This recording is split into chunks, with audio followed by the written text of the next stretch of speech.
Good morning सभी को, जय हिंद सभी को, वंदे मातरम। और देखिए आज का जो टॉपिक है यहाँ पर फिजिक्स के, यानी चैप्टर का नाम है लाइट, यानी प्रकाश, जिसे आप हिंदी में कहते हैं। प्रकाश चैप्टर यानी लाइट चैप्टर, और सभी के सभी प्रश्न किसी न किसी एग्जाम के पूछे हुए प्रश्न हैं। एक बार देखिए वॉइस वगैरह चेक कर लीजिए, वॉइस क्लियर पहुंच पा रही है, फिर क्लास को स्टार्ट करते हैं। एक बार देखिए सभी लोग वॉइस वगैरह चेक कर लीजिए। गुड मॉर्निंग सभी को, जय हिंद, है ना। एक बार देखिए वॉइस वगैरह चेक कर लीजिए, वॉइस क्लियर पहुंच पा रही है, फिर क्लास को स्टार्ट करते हैं। चलिए यहाँ पर देखिए कमेंट भी आ गए हैं, है ना, कमेंट बहुत जल्दी से आ गए हैं। हाँ, तीनों विज्ञान के लेंगे, है ना, मिक्स करवा रहे हैं, उसका भी आपका क्लास होगा आज। जो टॉपिक वाइज है बाकी तीनों साइंस का मिक्स लेंगे हम, उसमें बायो फिजिक्स केमिस्ट्री तीनों मिक्स होंगे, है ना। चलिए यहाँ पर देखिए क्वेश्चन नंबर देखिए, पहला नंबर देखिए, आपको जवाब देना है। प्रकाश छोटे छोटे कणों से मिलकर बना है, जिसे क्या कहते हैं, है ना। पहले नंबर कह रहे हैं फोटान, बिल्कुल सही है। प्रकाश जो छोटे छोटे कणों से मिलकर बना होता है उन्हें क्या कहते हैं, फोटान कहते हैं, बिल्कुल सही जवाब है। सेकंड नंबर बताइए, प्रकाश तरंग किस प्रकार की तरंग है। चलिए सेकंड नंबर का देखिए कमेंट करना है। चलिए सभी लोग यहाँ पर सेकंड नंबर का कमेंट करिए। राइट आंसर यहाँ पर क्या होगा। हाँ देखिए, प्रकाश जो तरंग है किस प्रकार की तरंग होती है,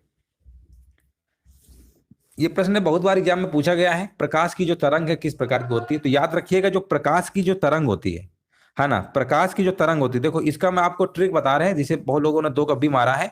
अब आज के बाद ये प्रश्न कभी गलत नहीं होगा, जिनका भी दो कभी आ रहा है ना, जिंदगी में गलत नहीं होगा, ऐसा हम आपको ट्रिक बताने वाले हैं। अगर उसके बाद गलत हो जाए तो कहिएगा कि आप सर ऐसा कह रहे थे, जिंदगी में कभी गलत नहीं होगा। देखो प्रकाश में यहाँ पर प्र आया है कि नहीं आया है, तो देखिए प्रा किस में आया, प्रगामी तो वैसे भी नहीं होगा। आपको दो ही ऑप्शन में कंफ्यूजन होता है, या तो अनुप्रस्थ होगा या अनुदैर्ध्य होगा।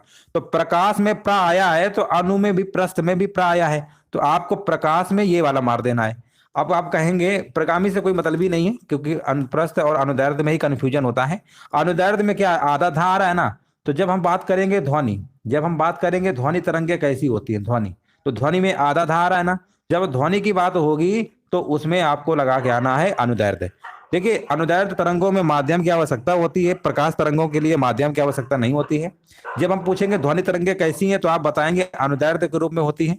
लेकिन जब पूछेंगे प्रकाश तरंग किस प्रकार की होती हैं, तो आपको अनुप्रस्थ लगाना है। ये ट्रिक है और ये कभी एग्जाम में गलत आपका नहीं होगा। उम्मीद है क्लियर हो गया होगा। चलिए आगे बढ़ते हैं, क्योंकि इसमें बहुत कंफ्यूजन होता है। जब एग्जाम में आता है बहुत सारा प्रेशर होता है, दिमाग में पता नहीं चलता अनुप्रस्थ लगाएं कि अनुदैर्ध्य लगाएं। चलिए अगला प्रश्न बताइए, प्रकाश का जो तरंग है सिद्धांत है किसके द्वारा प्रस्थापित किया गया था, है ना। यहाँ पर देखिए आपको जवाब देना, राइट आंसर क्या होगा। क्वेश्चन नंबर देखिए 3 नंबर का, तो यहाँ पर आपका आंसर हो जाएगा विकल्प नंबर, बताइए 3 का आंसर क्या होगा। कह रहे हैं हाइगेंस ने किया था। प्रकाश का जो तरंग सिद्धांत था हाइगेंस ने किया था, बिल्कुल सही बात है। अब प्रकाश का जो कण सिद्धांत था वो न्यूटन ने बताया था। किसने बताया था, न्यूटन ने बताया था। कण का सिद्धांत और तरंग सिद्धांत की बात करेंगे तो आपको लगा के आना है हाइगेंस, इन दोनों को भी अच्छे से याद रखना है। चलिए आगे हम बढ़ते हैं।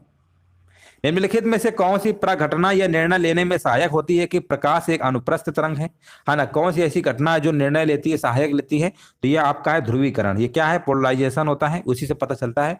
ऑप्शन नंबर यहाँ पे सी नंबर आपको लगा के आना है। अगला प्रश्न बताइए, प्रकाश के विद्युत, यहाँ पर बताइए प्रकाश के विद्युत चुंबकीय स्वरूप की खोज किसने की थी, है ना। यहाँ पर देखिए 5 नंबर में बताना है। तो ये जो किया था आपका, ये किया था मैक्सवेल, है ना, मैक्सवेल ने किया था, याद रखिएगा। प्रकाश विद्युत चुंबकीय तरंग स्वरूप की खोज किया था। ऑप्शन नंबर यहाँ पे सी नंबर आपका आंसर होगा, बिल्कुल सही है। अगला प्रश्न बताइए, किसने सर्वप्रथम ये दिखलाया कि प्रकाश तरंगों का विवर्तन होता है। प्रकाश जो तरंग होती है, हाइगेंस ने बताया था प्रकाश तरंग के रूप में होती है, न्यूटन ने बताया था प्रकाश कणों के रूप में होता है। इसमें कई बार तक विवाद चलता रहा कि तरंग के रूप में होता है, कण के रूप में होता है। फिर फूको सिद्धांत आपने पढ़ा होगा, बहुत बड़ी इसकी हिस्ट्री है ना, कि कैसे क्या हुआ था। चलिए यहाँ पर सीधे क्वेश्चन पे हम आते हैं। 6 नंबर बताइए, 6 नंबर का आपका ग्रेमाल्डी होगा। ऑप्शन नंबर आपका ए नंबर सही है। चलिए 6 नंबर को वो लोग डी मार रहे हैं, नहीं, ए नंबर आपका सही है। प्रकाश विद्युत प्रभाव का प्रतिपादन किसने किया था, है ना। प्रकाश यानी फोटो इलेक्ट्रिक इफेक्ट, जब धातुओं पर उच्च आवृत्ति का प्रकाश डालते हैं तो आप देखते होंगे इलेक्ट्रॉन निकलने लगते हैं, इन्हीं को प्रकाश इलेक्ट्रॉन कहते हैं, और इस घटना को प्रकाश वैद्युत प्रभाव कहते हैं। क्लास 12th में आपने बहुत अच्छे से पढ़ा हो गया, टॉपिक ही आपका था। तो चलिए 7 नंबर का यहाँ पर जवाब आपका हो जाएगा आइंस्टीन। ऑप्शन नंबर यहाँ पे सी नंबर होगा, 7 नंबर का सी होगा। अगला प्रश्न बताइए, निम्नलिखित में से कौन सी घटना प्रकाश और ध्वनि दोनों में घटित नहीं होती। कौन सी ऐसी घटना है जो प्रकाश और ध्वनि दोनों में घटित नहीं होती है ना। यहाँ पर 8 नंबर का जवाब यहाँ पर आपका हो जाएगा, 8 नंबर का यहाँ पर बी नंबर, बिल्कुल सही है। ध्रुवण आपका सही होगा। अगला प्रश्न बताइए, किस अवरोध की ओर यानी किनारे, यहाँ लिखा है से प्रकाश का मुड़ना क्या कहलाता है। प्रकाश का मुड़ना क्या कहलाता है, तो विवर्तन कहलाता है। क्या होता है, विवर्तन। ऑप्शन नंबर यहाँ पर क्या होगा, राइट आंसर आपका यहाँ पर हो जाएगा, 9 नंबर का बी होगा, बिल्कुल सही है। चलिए आगे बढ़ते हैं। निम्नलिखित में से कौन सा सिद्धांत प्रकाश के तरंग प्रकृति की पुष्टि करता है? अब देखिए तरंग के सिद्धांत के बारे में अभी हमने बताया था, है ना। यहाँ पे बताइए राइट आंसर क्या होगा। प्रकाश के तरंग प्रकृति की पुष्टि करता है। 10 नंबर का देखिए, न्यूटन कणिका सिद्धांत तो आपके कण के रूप में बताता था। ये व्यतिकरण का सिद्धांत, व्यतिकरण का जो सिद्धांत है यही पुष्टि करता है। हाइगेंस ने बताया था कि प्रकाश तरंग के रूप में होता है। अगला प्रश्न बताइए, प्रकाश विकिरण, ये वाला हो गया, हाँ ठीक है। अगला प्रश्न बताइए, प्रकाश विकिरण की प्रकृति कैसी होती है? प्रकाश विकिरण की प्रकृति कैसी होती है? 11 नंबर में देखिए जवाब देना है। तो 11 नंबर का आपका जवाब होगा, प्रकाश के जो विकिरण की प्रकृति होती है, तरंग और कण दोनों में क्या होती है? दोनों के समान होती है। तरंग एवं कण दोनों के समान होती है। 11 नंबर का सी नंबर आपका सही होगा। प्रकाश के चिकने पृष्ठ से टकराकर वापस लौटने की घटना को क्या कहते हैं? प्रकाश के चिकने पृष्ठ से टकराकर अगर वापस लौट आए उसको क्या बोलते हैं? तो उसे कहते हैं प्रकाश का परावर्तन कहते हैं। क्या कहते हैं? परावर्तन कहते हैं। 12 नंबर का यहाँ पर बिल्कुल सही जवाब दिया गया है। अगला प्रश्न बताइए, प्रकाश में ध्रुवण की घटना से यह सिद्ध होता है कि प्रकाश तरंगे कैसी है? देखिए ध्रुवण की घटना से हमें क्या पता चलता है? ध्रुवण की घटना से हमें पता चलता है कि प्रकाश तरंगे कैसी, अनुप्रस्थ तरंगे होती है। अभी हमने बताया था प्रकाश तरंगे अनुप्रस्थ तरंगे होती हैं। ध्वनि तरंगे कैसी होती? अनुदैर्ध्य तरंगे होती हैं। ये दोनों आपको याद रखना है। देखो अगला जो प्रश्न है 14 नंबर, ये आपको एक आपने पढ़ा होगा, E बराबर mc²। ऊर्जा को तो ना नष्ट किया जा सकता है ना तो उत्पन्न किया जा सकता है ना। ये वाला आपने फार्मूला जरूर पढ़ा होगा। तो यहाँ पर देखिए द्रव्यमान, यहाँ पर क्या लिखा, सूर्य लगभग प्रति सेकंड की तरह से ऊर्जा दे रहा है, ऊर्जा यानी एनर्जी। और यहाँ पर सी यानी सी होता है, प्रकाश की चाल कितनी होती है? 3 × 10⁸ मीटर पर सेकेंड होती है कि नहीं होती है? अब ये स्क्वायर लगा है तो इसका भी स्क्वायर कर देंगे, दो बार करेंगे तो ये आएगा तुम्हारा कितना आएगा? 3 × 3 = 9, या कितना आएगा? 10⁻16, है ना। इससे भाग कर देंगे, ये जो आपकी एनर्जी दी गई है इसे भाग कर देंगे, यानी 9 इसके बटे में क्या आएगा? 9 × 10⁻16। तो 16 जब इसमें भाग देंगे तो आपका आंसर आएगा 0.44। और 16 नीचे रहेगा, ऊपर जाएगा कम हो जाएगा, यानी 10 की पावर कितना आएगा? 10 की पावर 10 आएगा। 1 अंक इधर खिसका लेंगे तो यानी 4.4 10⁻9 किलोमीटर पर सेकेंड। ऑप्शन नंबर यहाँ पे बी होगा, है ना। देखो 14 नंबर का यहाँ पर बी नंबर होगा, देख लीजिए सभी गा रहा है। 14 नंबर का बी होगा, कुछ नहीं है, बस E बराबर mc² लगाइए। 3 × 10⁸, इसका डबल कर लीजिएगा यानी 9 × 10⁻16, इससे माइनस करिएगा। 0.44 × 10⁻10 आएगा, दशमलव इधर खिसकाएंगे, एक पॉइंट यहाँ दशमलव कम हो जाएगा नंबर, तो यहाँ पर 4 × 10⁻9 लगभग यही आपका है बी नंबर। चलो क्लियर हो गया, आगे बढ़ते हैं। पृथ्वी का वेग, सॉरी, प्रकाश का वेग सर्वप्रथम किसने ज्ञात किया? यहाँ पर 15 नंबर का देखिए जवाब देना है। प्रकाश का जो वेग है सर्वप्रथम किसने ज्ञात किया था? तो 15 नंबर का यहाँ पर आपका जवाब हो जाएगा यहाँ पर रोमर ने। ऑप्शन नंबर यहाँ पे सी नंबर सही होगा। प्रकाश का वेग किसमें अधिकतम होता है? सबसे ज्यादा किसमें होता है? निर्वात में होता है। माध्यम के तापमान में वृद्धि के साथ प्रकाश की गति क्या होती है? प्रकाश की जो गति होती है वो क्या होती है? वैसी ही रहती है। क्या रहती है? वैसी ही रहती है, ठीक है ना। माध्यम के तापमान में वृद्धि अगर बढ़ेगी तो प्रकाश गति में कोई परिवर्तन नहीं होता है। अगला प्रश्न बताइए 18 नंबर, जल, कांच व हीरे में प्रकाश की चाल निम्न क्रम में होती है ना। यहाँ पर देखिए आपको बताना है 18 नंबर में क्या होगा। तो देखिए सबसे ज्यादा जल में, फिर कांच में, फिर हीरा में, है ना। यहाँ पर प्रकाश की चाल सबसे ज्यादा, तो यहाँ पर आंसर आपका क्या होगा? विकल्प नंबर आपका यहाँ पर 18 नंबर का बी नंबर होगा, बिल्कुल सही है। अगला प्रश्न बताइए। हाँ चलो 19 नंबर बताइए, लिखा है चंद्रमा से पृथ्वी तक आने में प्रकाश को लगभग कितना समय लग जाता है? कितना समय लगता है? 19 नंबर का जल्दी से कमेंट करिए, यहाँ पे आंसर क्या होगा, है ना। 19 नंबर का देखिए सभी लोग कमेंट करना है, यहाँ पे राइट आंसर क्या होगा। 19 नंबर कह रहे हैं 8 सेकेंड, है ना। 19 नंबर का देखिए यहाँ पर जवाब आ गया है, जो कि बिल्कुल गलत आंसर दिया गया है ना, बिल्कुल गलत आंसर दिया गया है। देखो अगर हम ये कहते कि सूर्य से पृथ्वी तक आने में समय लगता है, आपका कितना लगता है? 8 मिनट 16 सेकंड के लगभग आसपास लगता है, ठीक है ना। 8 मिनट 16 सेकंड ये लगता है जब सूर्य से पृथ्वी तक प्रकाश आता है। कहीं कहीं ऑप्शन तो आपको 8 ही मिनट मिलेगा, कहीं कहीं 500 सेकंड लिखा जाता है, कई बार एग्जाम में पूछा गया है, कहीं 500 सेकंड लिख देगा, तो वो वाला मार दीजिएगा। अगर 8 मिनट 16 सेकंड दिया तो इसको लगाइएगा, अगर 8 मिनट दिया तो भी काम चलेगा, इसको लगाना है। लेकिन ये कंडीशन है जब सूर्य से पृथ्वी की बात होगी, लेकिन यहाँ चंद्रमा से बोला है तो 1 सेकंड, ऑप्शन नंबर सी होगा। 19 का डी नहीं होगा भैया, सी नंबर है। 19 नंबर का सी है, 1 सेकंड सिर्फ लगता है। चलो आगे बढ़ते हैं। देखो एक और प्रश्न आ गया, लिखा है, सूर्य का प्रकाश हमारे पास लगभग कितना समय लगता है। अब देखो, अब सूर्य की जब बात होगी प्रकाश की और पृथ्वी में आने की, तब हमने बताया ना 8 मिनट 16 सेकंड। अब इसमें मान लो 8 मिनट दिया तो यही लगा देंगे। ठीक है, कई बार इसमें सेकंड के फॉर्मेट में आंसर देता है, कई का 500 सेकंड, एक एग्जाम में पूछा गया था, उसमें 8 मिनट ऑप्शन ही नहीं दिया था, सारे ऑप्शन सेकंड के टर्म में थे। तो फिर ये वाला मार देना, लगभग आपका हो जाता है, क्योंकि 8 मिनट का मतलब कितना हो गया, 480, और लगभग 16 सेकंड और रहते हैं, लगभग 500 के आसपास मार दिया जाता है। ठीक है ना, तो इस तरीके से आपको लगा देना है। चलो आगे बढ़ते हैं। प्रकाश का वेग कितना होता है, 21 नंबर बताइए। तो प्रकाश का वेग अभी हमने बताया था, 3 × 10⁸ मीटर पर सेकंड होता है। सूर्य ग्रहण के समय सूर्य का कौन सा भाग दिखाई देता है, तो 22 नंबर में आपका यहाँ पर क्या होगा, यहाँ पर कोरोना या किरीट, है ना। ऑप्शन नंबर यहाँ पे 22 नंबर का बी नंबर आपका सही होगा। चलो आगे बढ़ते हैं। पूर्ण सूर्य ग्रहण का अधिकतम समय कितना होता है, 23 नंबर बताइए, है ना। यहाँ पर देखिए 23 नंबर का जवाब देना है, तो 23 नंबर का कह रहे हैं बी नंबर। हाँ बिल्कुल सही है, 460 सेकंड, है ना। पूर्ण सूर्य सूर्य ग्रहण का अधिकतम समय कितना होता है, यहाँ पर आपका आंसर है 460 सेकंड। आगे बढ़ते हैं। सूर्य ग्रहण, देखिए सूर्य ग्रहण कब होता है ना, बताइए। 24 नंबर का देखिए जवाब आ गया है, चंद्रमा जब बीच में हो, है ना। चंद्रमा जब क्या होती है, पृथ्वी और सूर्य के बीच में चंद्रमा आ जाए, तब क्या होता है, सूर्य ग्रहण होता है। ठीक है ना। और जब पृथ्वी बीच में आती है तो क्या होता है, चंद्र ग्रहण होता है। तो ऑप्शन नंबर आपको ए नंबर लगा के आना है। चंद्र ग्रहण कब, यहाँ पर बताइए, चंद्र ग्रहण कब घटित होता है। चंद्र ग्रहण, चंद्र ग्रहण हमेशा पूर्णिमा के दिन होता है, अमावस्या के दिन आपका सूर्य ग्रहण होता है ना। 25 नंबर का बी नंबर आपका सही होगा। चलो आगे बढ़ते हैं। सूर्य ग्रहण कब होता है ना। 26 नंबर देखिए आ गया, अमावस्या यानी प्रतिपदा इसी कहते हैं, है ना। प्रतिपदा कहिए, अमावस्या कहिए, बात एक ही है।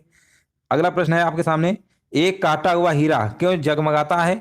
27 नंबर का देखिए जवाब देना है, तो इसका आंसर आपका होगा पूर्ण आंतरिक परावर्तन की वजह से। पूर्ण आंतरिक परावर्तन की वजह से हीरा क्या है आपका, चमचमाता है। चलिए आगे बढ़ते हैं। पानी से भरे किसी बर्तन में पड़ा एक सिक्का किस कारण थोड़ा उठा हुआ प्रतीत होता है ना। पानी में अगर आप कोई सिक्का भर देंगे देखेंगे तो कुछ आपको उठा हुआ प्रतीत होता है, ये किसकी वजह से होता है, तो ये आपका प्रकाश के अपवर्तन की वजह से होता है, प्रकाश के अपवर्तन की वजह से होता है, याद रखिएगा। ऑप्शन नंबर यहाँ पे बी नंबर सही होगा।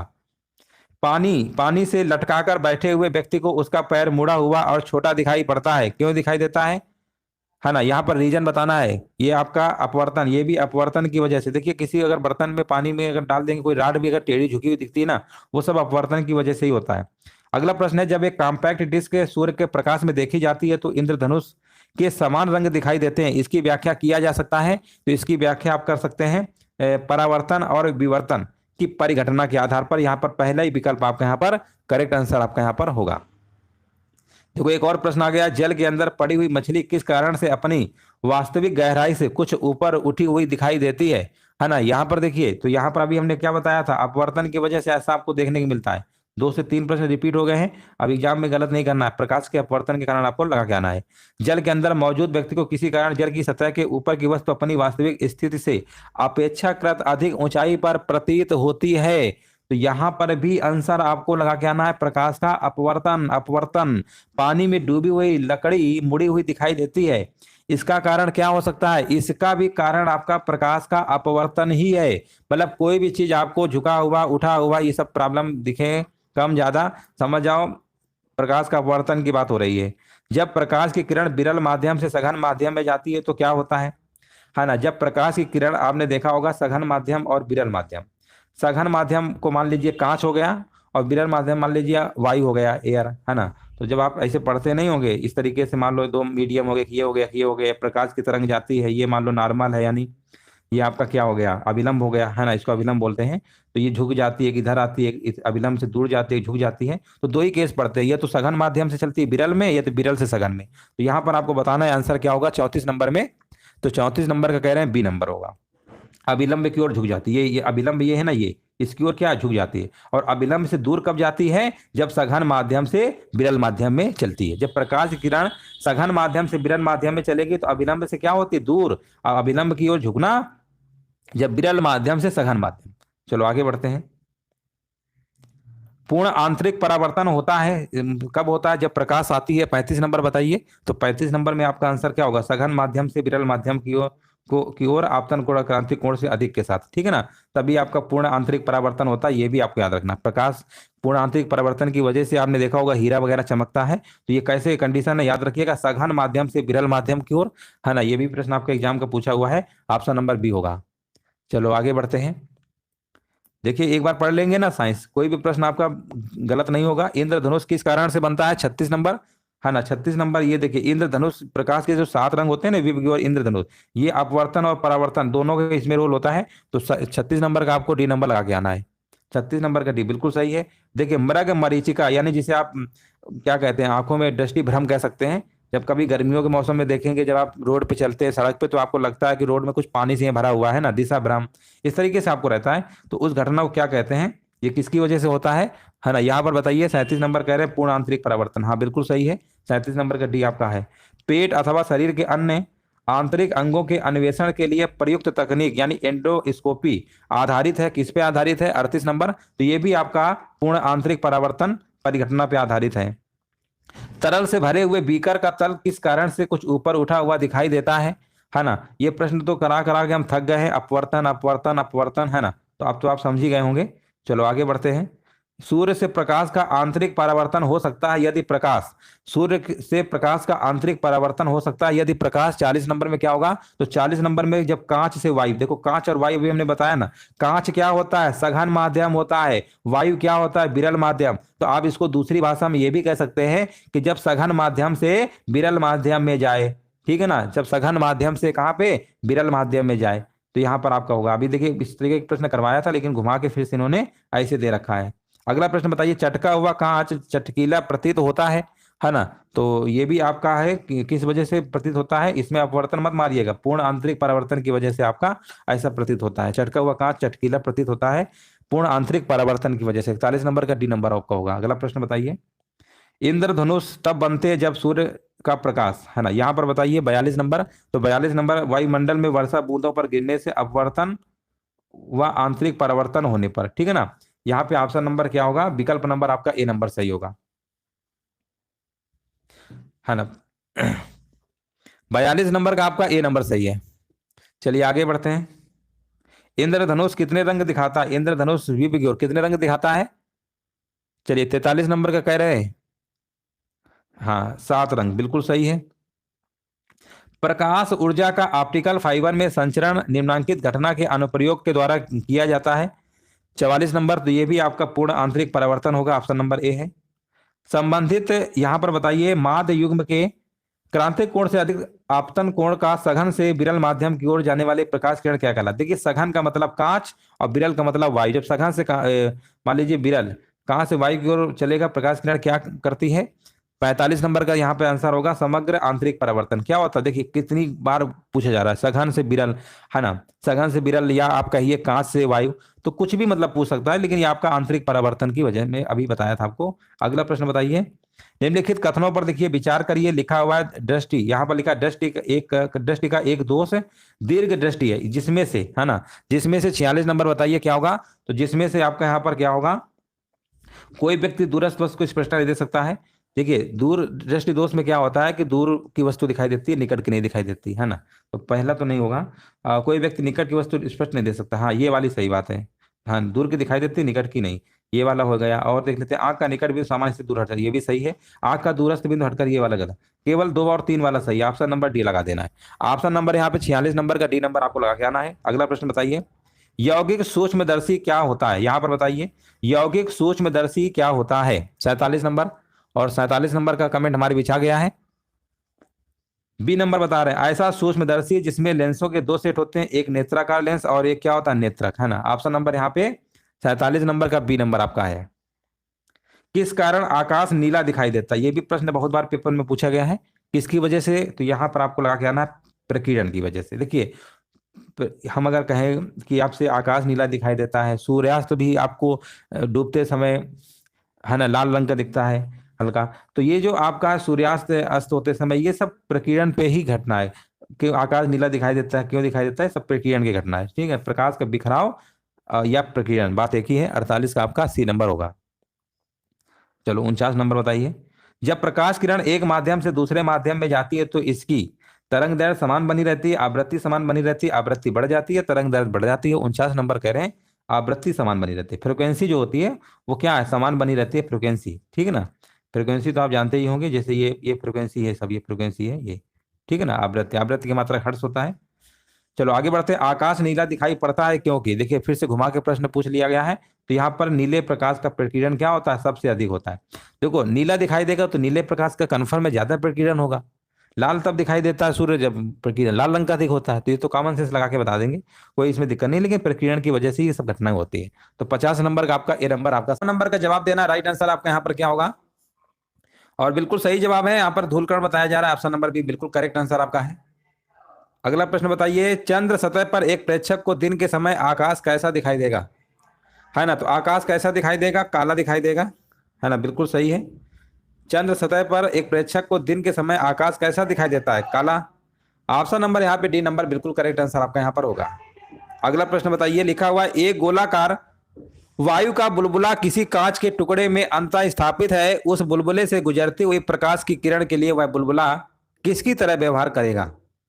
किसकी तरह व्यवहार करेगा, यह प्रश्न बहुत बार एग्जाम में पूछा गया है ना। वर्षा की जो बूंदें होती हैं पृष्ठ तनाव की वजह से गोलाकार होती हैं, ये भी एक बार प्रश्न पूछा गया था।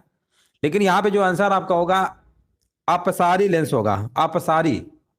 ऑप्शन नंबर यहाँ पे बी नंबर होगा 53 नंबर का, जिनका भी बी आ रहा है ना, अभिसारी नहीं अपसारी होगा, अपसारी यहाँ पे होगा, याद रखिएगा। ऑप्शन नंबर यहाँ पे बी नंबर आपका होगा।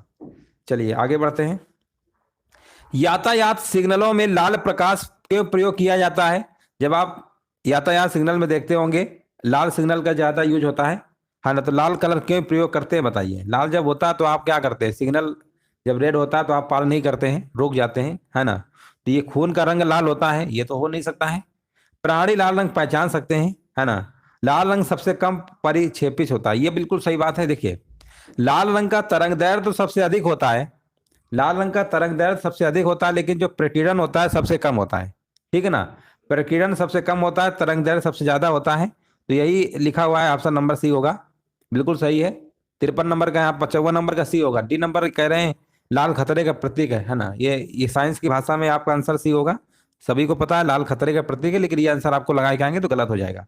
ऑप्शन नंबर यहाँ पे सी है। अगला प्रश्न बताइए, समुद्र नीला प्रतीत होता है, समुद्र नीला क्यों प्रतीत होता है ना। कई बार हमने बताया आकाश नीला क्यों प्रतीत होता है ना। और ये सूर्य जो है अस्त होते समय लाल क्यों दिखाई देता है, ये सारे कारण हमने कल की क्लास में बताया था।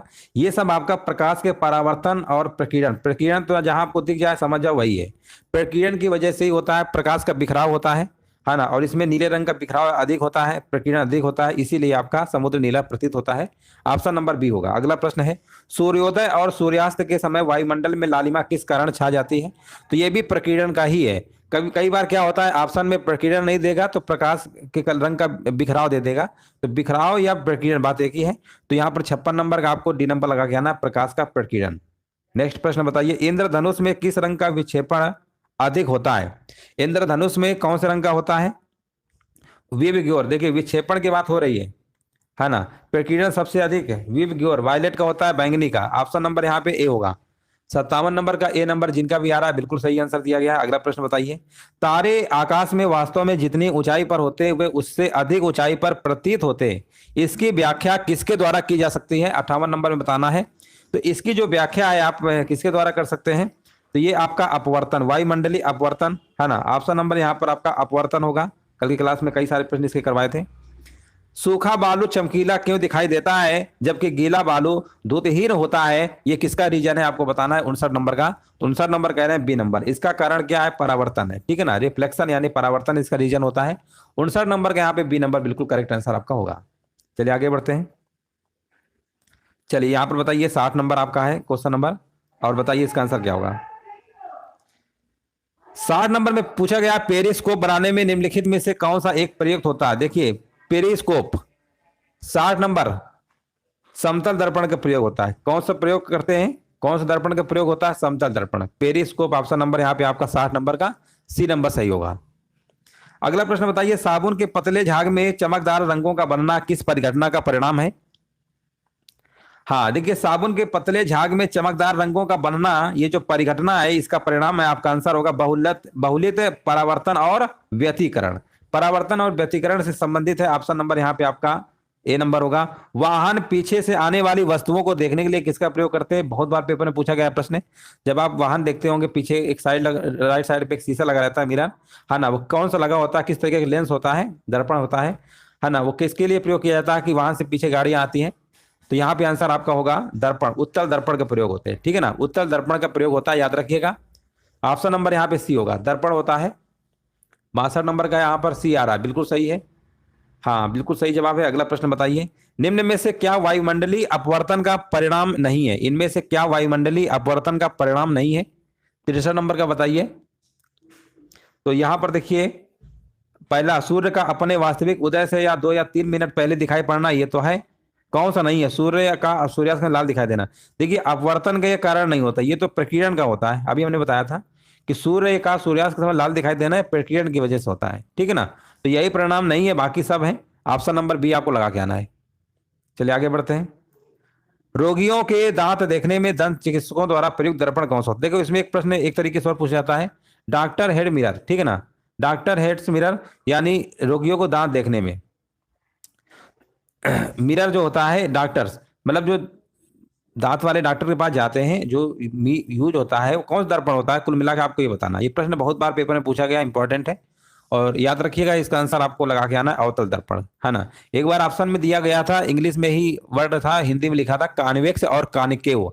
तो जब कॉनिकेव लिखा होगा तो वो अवतल होता है, कॉन्वेक्स उत्तल होता है। इंग्लिश हिंदी भी थोड़ा याद रखिएगा, है ना। कॉनिकेव, CONCAV, कॉनिकेव। कॉनिकेव को बोलते हैं अवतल, और कॉन्वेक्स होता है उत्तल।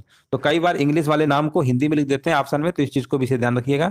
वाहनों के अग्रदीपों यानी हेडलाइटों में किस प्रकार के दर्पण का प्रयोग होता है? यहां पर देखिए, 65 नंबर का बताइए आंसर क्या होगा। हाँ 65 नंबर का यहां पर आपका आंसर क्या होगा, बताइए।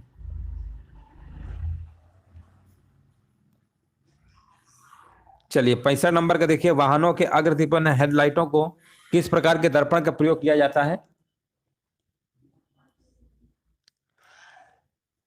हाँ यहां पर देखिए जवाब आ चुका है। यहां पर 65 नंबर का काफी लोगों के जवाब आ रहे हैं, अवतल दर्पण बताया जा रहा है ना। लेकिन यहां पर जब ऑप्शन में आपको दिखेगा पर्यावलिक दर्पण, तो फिर आपको ये लगा के आना है, ठीक है ना। ये नहीं होता तब आप अवतल दर्पण लगा देते, लेकिन ये ऑप्शन में अगर दिखेगा तो आपको डी नंबर पहले लगा के आना है। आगे हम बढ़ते हैं, दाढ़ी बनाने के लिए, है ना, दाढ़ी बनाने के लिए काम में क्या लाते हैं? 66 नंबर बताइए। तो दाढ़ी बनाने के लिए अवतल दर्पण प्रयोग में लाते हैं, ए नंबर होगा। अब देखिए, एक फार्मूला दिया गया है, 1/f बराबर 1/u माइनस 1/v, है ना। u जानते ही होंगे, v और f तो फोकस दूरी है ना। चलिए यहां पर बताइए राइट आंसर क्या होगा? वस्तु की दूरी, प्रतिबिंब की दूरी, 1/v, u minus 1/v। 67 number का बताइए क्या होगा? देखो यहाँ पर दर्पण में प्लस होता है ना। 1/f बराबर 1/u माइनस, देखो 1 यहाँ पर जो आपका लिखा ना, 1/f बराबर 1/v माइनस 1/u, ये अगर होता तो ये तो तुम्हारा लेंस का हो जाता है। किसका? लेंस का है, बट ये तो था नहीं।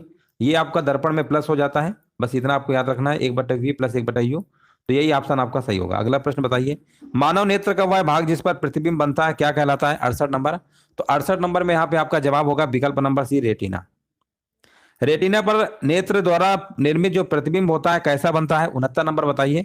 तो वास्तविक होता है, उल्टा होता है, और छोटा होता है। याद रखिएगा, उल्टा तो होता है, ये रियल है, और यहाँ पर वास्तविक है, और फिर क्या, छोटा बनता है। ऑप्शन नंबर यहाँ पे ए नंबर सही होगा। अगला प्रश्न बताइए, किसी व्यक्ति का पूरा प्रतिबिंब देखने के लिए एक समतल दर्पण की न्यूनतम ऊंचाई कितनी होती है? ये भी प्रश्न एग्जाम में बहुत बार पूछा गया है, इंपॉर्टेंट प्रश्न है ये, 70 नंबर। और 70 नंबर के यहाँ पर जवाब हमारे बीच आ चुका है, कह रहे हैं व्यक्ति की ऊंचाई की आधी, बिल्कुल सही है। 70 नंबर का बी जिनका भी आ रहा है, बिल्कुल सही जवाब है। यहां पर देखिए 71 नंबर बताइए, बहुत ही इंपॉर्टेंट प्रश्न है, ये भी एग्जाम में बहुत बार पूछा गया है। एक वस्तु दो समानांतर समतल समतल दर्पणों के बीच रखी जाती है। एक वस्तु दो समानांतर समतल दर्पणों के बीच रखी जाती है तो बने प्रतिबिंबों की संख्या कितनी होगी? 71 नंबर का कमेंट करिए। 71 नंबर का यहाँ पर बताइए जवाब यहाँ पर क्या होगा? चलिए सभी लोग कमेंट करिए, 71 का आंसर क्या होगा? देखिए एन निकालने का इसका फार्मूला होता है, एन बराबर होता है 360/थीटा। थीटा मतलब कोण होता है, और यहाँ पर जब दो समतल दर्पण मान लो हैं, इनके बीच रखोगे तो कोण तो 0 डिग्री बनेगा, है ना। थीटा क्या बनेगा 0, क्योंकि समतल दर्पण जब आपके होंगे तो कन्फर्म है इनके बीच जब भी कोई वस्तु रखी होगी, है ना, तो वो 0 डिग्री पे ही बनाएगा। तो 360/0, 360 में अगर किसी संख्या से अगर मतलब नंबर पे अगर 0 से भाग देते हैं तो उसका ना आंसर अनंत आता है, तो इसका आंसर क्या होगा, अनंत होगा। देखो 71 नंबर का देख ले रहे हैं, ऑप्शन किसी का आया है कि नहीं आया है, ठीक है ना। जब दो समानांतर अगर बोल देगा समतल दर्पणों के बीच रस वस्तु रखी है, उस समय एंगल 0 बनेगा। और 0 के केस में एंगल ही नहीं बनेगा तो 0 मान के चलेंगे। तो 360 में जब 0 से भाग करेंगे तो आंसर आपका अनंत होगा, याद रखिएगा। चलिए अगला प्रश्न है, देखो यहाँ पर इन्होंने एंगल बता रखा है। दो समतल दर्पणों को अगर 90 डिग्री के कोण पर रखा गया है और उनके मध्य मोमबत्ती जल रही है, तो दर्पण में मोमबत्ती के कितने प्रतिबिंब बनेंगे। यहाँ पर देखो इन्होंने एंगल बता रखा है, मेंशन कर रखा है 90 डिग्री, तो आपको कोई समस्या नहीं होनी चाहिए, है ना। मान लेते हैं दो दर्पण इस तरीके से 90 डिग्री पे रखे हैं, मान लो इस तरीके से। तो अब यहाँ पर आपको फार्मूला हमने क्या बताया, एन बराबर 360/थीटा होता है, यानी 90। तो यहाँ पर कितना आंसर आएगा, 4। 4 आएगा 72 नंबर में। लेकिन अगर आप एग्जाम में 72 में अगर आपने 4 लगा दिया तो फिर आपका गलत हो जाएगा। अब आप कहेंगे गुरुजी ये कैसे हो सकता है, तो देखो इस चीज विषय ध्यान रखना, बहुत बड़ी चीज बता रहे हैं, क्योंकि चीजें बहुत लोगों को नहीं पता रहता, जब प्रश्न ऐसे एग्जाम में आते हैं तो फिर गलत कराते हैं। जब भी सम संख्या आए, क्या आए दिमाग में बसा लो, जब भी सम संख्या आए, क्या है, सम। भाग देने पे अगर सम संख्या आए तो उससे कम कर देना, वही आपका फाइनल आंसर होगा। तो सम संख्या 4 है, 4 में से कम करेंगे, आंसर आपका 3 होगा। हमेशा याद रखिएगा कि जब भी 360 में जो भी एंगल दिया होगा उससे भाग देने पर अगर आंसर सम संख्या में आएगा तो उसमें एक कम कर दीजिएगा, वो आंसर आपका फाइनल होगा। अगर विषम नंबर आता है तो कुछ भी कम नहीं करना है। अगर 3 आएगा तो 3 आंसर होगा, 5 आएगा तो 5 होगा, 7 होगा तो 7, 9 होगा तो 9। लेकिन अगर सम संख्या आएगी तो उसमें आपको एक कम करके बताना है। चलो समझ गए होंगे, आगे बताइए 73 नंबर। जब समतल दर्पणों की सहायता से किसी वस्तु के 3 प्रतिबिंब प्राप्त करने हो, है ना, 3 प्रतिबिंब देखिए तभी बने थे जब 90 डिग्री रखा था। ये तो प्रश्न दोबारा इन्होंने घुमा के पूछ लिया। 3 तभी बने थे जब 90 डिग्री पे रखा था हमने। तो ऑप्शन नंबर यहाँ पे आपका होगा। ये तो भाई ऑप्शन से रख के चेक कर लेना, 0 रखोगे तो अनंत आएगा, हो ही नहीं सकता है, ऐसे भी चेक कर सकते हो। चलो 74 नंबर बताइए। यहाँ पर लिखा है 60 डिग्री कोण पर है ना, उनके बीच कितना प्रतिबिंब बनेगा। तो फार्मूला हमने बताया है 360/थीटा, यानी 60 का भाग दीजिए, तो यहाँ पर आएगा 6। और 6 क्या है, सम संख्या, तो गलती से सम वाला मत मारिएगा, इससे एक कम वाला बोले है ना, तो कम वाला कौन सा होगा, 5 होगा। एक कम कर दीजिएगा तो आंसर आपका हो जाएगा। आगे हम बढ़ते हैं। एक दूसरे पर 120 डिग्री पर झुके दो दर्पणों की कुल छवियां कितनी बनेगी। तो देखिए 360 में से भाग देंगे 120 से, तो कितना आएगा, यहाँ पर 3, और 3 में से एक कम कर देंगे, बताया था हमने। नहीं नहीं, इसमें नहीं कम करेंगे, सॉरी, ये तो ऑलरेडी विषम है। अब विषम नंबर में कम नहीं करना, ये भी ध्यान रखना, जो पता चले विषम में भी कम कर दो।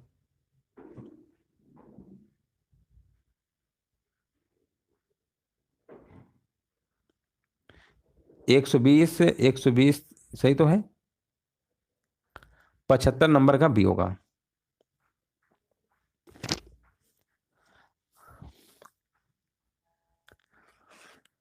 चलिए आगे बढ़ते हैं।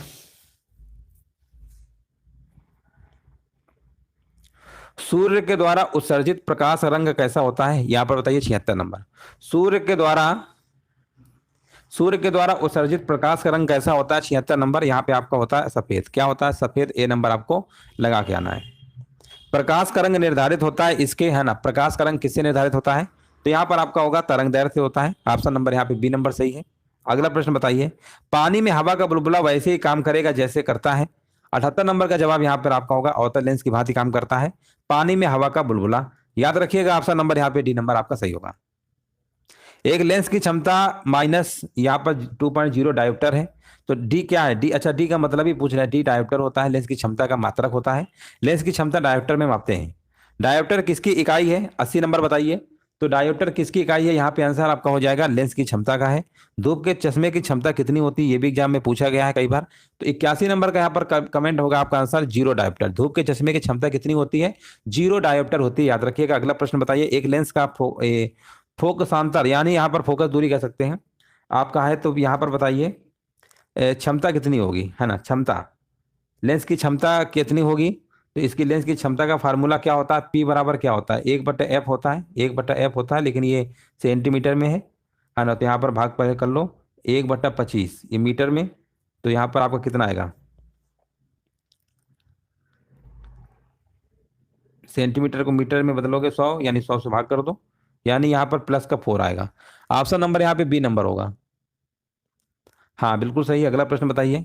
एक उत्तल लेंस की फोकस दूरी 0.2 मीटर है, इसकी क्षमता बताइए। तो 1 बटा यहाँ पर 2 और मीटर है, तो यहाँ पर कितना आ जाएगा आपका 83 नंबर। 5 डायोप्टर आएगा, ठीक है ना, 5 डायोप्टर आपका आंसर होगा यहाँ पे।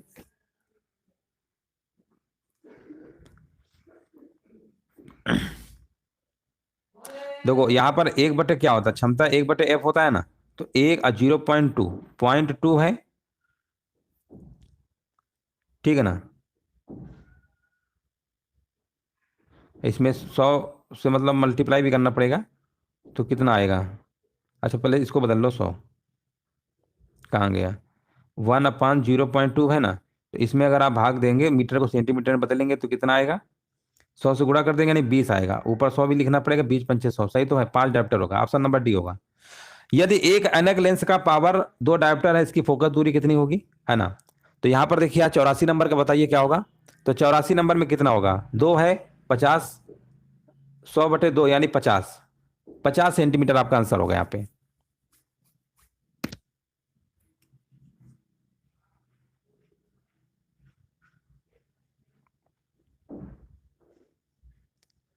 चलिए 84 नंबर का सी आ रहा है ना सभी का। अगला प्रश्न बताइए। एक लेंस, उत्तल लेंस को जब पानी में डुबोया जाता है तो उसकी क्षमता क्या होती है, 85 नंबर। हाँ ना, जब डुबोएंगे तो घट जाएगी, उसकी क्या होगी, उसकी क्षमता घट जाती है। जब लेंस को जब पानी में डुबोएंगे तो उसकी क्षमता क्या होती है, घट जाती है। 85 नंबर का आपका ए नंबर सही होगा। प्रिज्म के प्रकाश यहां पर बताइए, प्रिज्म में प्रकाश के विभिन्न रंगों का विभाजन क्या कहलाता है। 86 नंबर का यहां पर होगा प्रकाश का वर्ण विक्षेपण, ठीक है ना, वर्ण विक्षेपण होता है। यहाँ पे राइट आंसर क्या होगा, जब प्रिज्म से प्रकाश को गुजारते हैं 7 रंगों में बढ़ जाता है, विभगोर होता है, तो उसे प्रकाश का क्या वर्ण विक्षेपण कहते हैं। प्रिज्म से गुजरने पर सूर्य के प्रकाश की किरणें विभिन्न रंगों में विभक्त हो जाती है। यहाँ पर देखिए आपको बताना है, राइट आंसर क्या होगा 87 नंबर का। तो यहाँ पर विभिन्न रंगों की किरणों का विचलन क्या होता है, भिन्न भिन्न होता है ना। तो विभिन्न रंगों में इसीलिए बढ़ जाती है, विभगोर यानी 7 रंगों में, और उनका विचलन क्या होता है, सबका अलग अलग होता है। श्वेत प्रकाश कितने रंगों के मेल से बनता है, विभगोर 7 रंगों के मेल से बनेगा, ऑप्शन नंबर डी होगा। अगला प्रश्न बताइए, जब यहाँ पर लिखा हुआ है श्वेत प्रकाश जब प्रिज्म से होकर गुजरता है तो जो वर्ण सबसे अधिक विचलित होता है वो कौन सा होता है, सब ज्यादा बताइए कौन सा विचलित होता है। 89 नंबर, तो वो आपका बैंगनी रंग होता है, सब ज्यादा बैंगनी रंग विचलित होता है। बैंगनी रंग की तरंग दैर्घ्य सबसे कम होती है, और विचलन यानी सब ज्यादा होता है, प्रकीर्णन कह सकते हैं सबसे ज्यादा होता है। और लाल रंग का तरंग दैर्घ्य तो सबसे ज्यादा होता है, लेकिन प्रकीर्णन सबसे कम होता है। ऑप्शन नंबर यहाँ पे बी नंबर आपको लगाना है। इसमें प्रकीर्णन और जब तरंग दैर्घ्य में होता है बड़ा कंफ्यूजन होता है, प्रकीर्णन में कम और तरंग दैर्घ्य हमेशा ज्यादा होती है लाल रंग की, इन दोनों में अंतर अच्छे से याद रखिएगा। प्रकाश का निम्न में से कौन सा रंग प्रिज्म से होकर सबसे कम अपसरित होता है, सबसे कम, है ना, बताइए आंसर क्या होगा। हाँ अभी बताया था विबग्योर, लाल रंग का प्रकीर्णन सबसे कम होता है ना, तरंग दैर्घ्य सबसे अधिक होती है। विबग्योर लास्ट में, तो विबग्योर जब लिखते हैं तो लास्ट में रार आर आता है ना, तो सबसे कम तो इसी का होगा, ए नंबर। 90 नंबर का हरा नहीं होगा, लाल होगा। विबग्योर कैसे लिखते हैं, विबग्योर, ये लाल रंग, लाल रंग का तरंग दैर्घ्य तो अधिक होता है ना, लेकिन प्रकीर्णन जो होता है ये कम होता है, तो यही वाला होगा। अगला प्रश्न बताइए, प्राथमिक रंग कौन कौन से हैं। प्राथमिक रंग वैसे तो आपके RGB है, RGB, ठीक है ना, यानी रेड, लाल, ग्रीन और ब्लू, नीला, नीला, हरा और लाल, ये तो आपके प्राथमिक रंग होते हैं, और इन्हीं के रंगों से कई रंग द्वितीय रंग बनाए जाते हैं। लेकिन यहाँ पर आपको बताना है, यहाँ पर ऑप्शन दूसरे तरीके से दिए गए हैं, तो यहाँ पर होगा वे रंग जो अन्य रंगों के मिश्रण से उत्पन्न नहीं किया जा सकते हैं, RGB होते हैं, याद रखिएगा। प्राथमिक रंग होते हैं, 3 कलर होते हैं, रेड, ग्रीन और ब्लू। अगला प्रश्न बताइए, 3 मूल रंग कौन कौन से हैं। देखो ऑप्शन भी आ गया, अगला प्रश्न है 92 नंबर। तो 92 नंबर में आप बताएंगे लाल, हरा और नीला, अभी हमने बताया था। इन्हीं रंगों के माध्यम से आप सेकेंडरी रंग यानी द्वितीय रंग प्राप्त करते हैं। श्वेत प्रकाश का अपने विभिन्न रंगों में अलग होने की क्रिया को क्या कहते हैं, अभी बताया था, वर्ण विक्षेपण होता है, 7 रंगों में बढ़ जाता है। इनमें से कौन सा प्राथमिक रंग नहीं है, तो देखिए यहाँ पर पीला नहीं है, बाकी ये सब है आपके। 94 नंबर का बी नंबर आपका सही होगा। निम्नलिखित में से किस रंग का तरंग दैर्घ्य अधिकतम होता है। देखो अब तरंग दैर्घ्य की बात हो रही है, अगर यहाँ प्रकीर्णन की बात होती तो सबसे ज्यादा प्रकीर्णन किसका होता है, बैंगनी का होता है, तरंग दैर्घ्य कम होती है। लेकिन यहाँ तरंग दैर्घ्य केस में आपको लगा के आना होगा लाल, ऑप्शन नंबर डी। चलिए आगे बढ़ते हैं। निम्नलिखित में से कौन सा रंग सम्मिश्रण दिन और रात के समय सर्वाधिक सुविधाजनक होता है। 96 नंबर बताइए। तो 96 नंबर का आपका आंसर होगा लाल और हरा, लाल और हरा। 96 नंबर का ऑप्शन नंबर यहाँ पे डी नंबर बिल्कुल सही होगा। किसी अपारदर्शी वस्तु का रंग उस रंग के कारण होता है किसी अपारदर्शी वस्तु का रंग उस रंग के कारण होता है जिससे वह, है ना, जिससे वह क्या, ऑप्शन क्या होगा, परावर्तित करता है, जिससे वह परावर्तित करता है। 97 का आपका सी नंबर होगा। हरी पत्तियों का पौधा लाल रोशनी में रखने पर कैसा दिखाई देगा? हरी पत्तियों का जो पौधा है लाल रोशनी में जब रखेंगे तो वो आपका काला दिखाई देगा। ऐसे प्रश्न भी एग्जाम में बनते हैं, तो हमेशा काला ही दिखेगा। जब भी कभी कोई कलर की बात करेगा तो आपको काला वाला ही विकल्प मार के आना है। कुछ परिवहन वाहनों में अतिरिक्त पीली बत्तियां होती हैं, ऐसा इसलिए किया जाता है क्योंकि, है ना, क्योंकि ऑप्शन सही होगा यहाँ पर सी नंबर, पीला प्रकाश कोहरे को भेदता है जिससे सड़क साफ दिखाई देता है, अतः कोहरे वाली रातों में पीली बत्ती काम आती है। बिल्कुल सही है, 99 का सी नंबर आपका सही होगा। प्रकाश में 7 रंग होते हैं, रंगों को अलग करने का क्या तरीका है ना? तो एक प्रिज्म में से जब सूर्य प्रकाश को गुजारा जाता है तो 7 रंगों में बढ़ जाता है, और ये क्रिया जो होती है वर्ण विक्षेपण के नाम से जानी जाती है। तो विबग्योर यानी 7 रंगों में, अब प्रिज्म से ही अलग अलग होते हैं, याद रखिएगा प्रिज्म में। तो ये तो आपका ऑप्शन नंबर ए होगा। उम्मीद है यहाँ पर समझ में आ गया होगा। देखिए लाइट चैप्टर है, साइंस है, थोड़ा बहुत आपको टफ क्वेश्चंस भी रहते हैं हल्का फुल्का, और सारे टॉपिक में जब आप अच्छे से पढ़ लेंगे, कोई भी एग्जाम अगर आप बैठेंगे तो ऐसा तो नहीं है कि साइंस के टॉपिक नहीं बनेगा, तो आपका गलत नहीं होगा। और आप देख भी रहे होंगे कि लाइट का लगभग लगभग सारे प्रश्न हम यहाँ पर करा रहे हैं, और काफी कुछ आपके फार्मूले बेस्ड है, कुछ सवाल वैसे हैं, कुछ हो सकता है आपको नए भी मिल रहे हो जो आपने नहीं पढ़ा होगा। तो सारी चीजें, लेकिन आपको हर टॉपिक पे विशेष कमांड रखना है। सिलेक्शन तभी होता है जब सारे सब्जेक्ट आपके स्ट्रांग हो। धन्यवाद आप सभी का, सभी को जय हिंद, सभी को वंदे मातरम।